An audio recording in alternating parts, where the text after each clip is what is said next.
দুই বছরে 1.5 লাখের বেশি মানুষের মৃত্যু। ঘর ছাড়তে বাধ্য হয়েছেন প্রায় 1,20,00,000 মানুষ। পুরো দেশে তীব্র দুর্ভিক্ষ।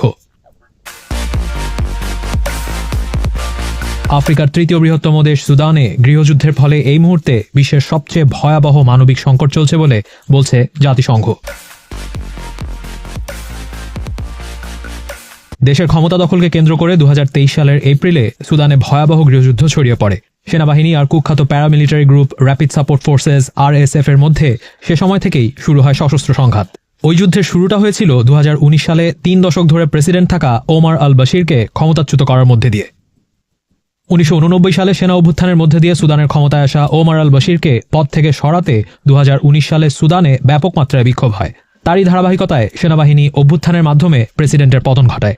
ওই অভ্যুত্থানের পেছনে মূলত যে দুইজন ব্যক্তি ছিলেন তারাই সুদানের চলমান সংঘাতের পেছনে রয়েছেন।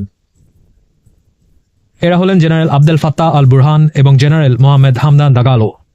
জেনারেল আল বুরহান সুদানের সশস্ত্র বাহিনীর প্রধান এবং সে কারণেই তিনি দেশটির প্রেসিডেন্ট। অন্যদিকে সুদানের উপনেতা জেনারেল মোহাম্মদ হামদান দাগালো কুখ্যাত আধা সামরিক বাহিনী র্যাপিড সাপোর্ট ফোর্সেস RSF এর কমান্ডার। তিনি হেমেটটি নামেই বেশি পরিচিত। কয়েক বছর আগেও তাদের মধ্যে বন্ধুত্ব ছিল। সুদানের প্রেসিডেন্ট ওমর আল বশিরকে 2019 সালে ক্ষমতা থেকে সরাতে তারা দুজন একসাথে কাজও করেছেন। 2021 সালের সামরিক অভ্যুত্থানেও তারা গুরুত্বপূর্ণ ভূমিকা পালন করেছেন। কিন্তু এক পর্যায়ে আগামীতে দেশটি কিভাবে পরিচালিত হবে তা নিয়েই এই দুই নেতার মধ্যে বিরোধ তৈরি হয়। বিশেষ করে সুদানের ভবিষ্যৎ এবং তাদের বেসামরিক শাসনে ফিরে যাওয়ার প্রস্তাবনা নিয়ে তারা ভিন্ন অবস্থান গ্রহণ করেন। মনে করা হয় এই দুই নেতা তাদের ক্ষমতা, সম্পদ ও প্রভাব বজায় রাখতে চাওয়ায় দুইজনের মধ্যে দ্বন্দ্বের শুরু হয়। দুই নেতার দ্বন্দ্বের জের ধরে 2023 এপ্রিলে RSF আর সুদানের সেনাবাহিনীর মধ্যে সশস্ত্র যুদ্ধ শুরু হয়। 2.5 বছরের বেশি সময় ধরে চলা যুদ্ধের পর সুদানের বিভিন্ন অংশ বিভিন্ন সশস্ত্র গোষ্ঠীর নিয়ন্ত্রণে রয়েছে। সুদানের দারফুর অঞ্চলের বহু মানুষ বিশ্বাস করে যে RSF ও তাদের সাথে জোটবদ্ধ মিলিশিয়া গোষ্ঠী বিভিন্ন জাতিগোষ্ঠীর সমন্বয়ে গঠিত অঞ্চলটিকে আরব শাসিত একটি এলাকায় পরিণত করতে চায়। RSF এর বিরুদ্ধে অভিযোগ রয়েছে আরব নয় এমন জাতিগোষ্ঠীর বিরুদ্ধে তারা গণহত্যা পরিচালনা করেছে।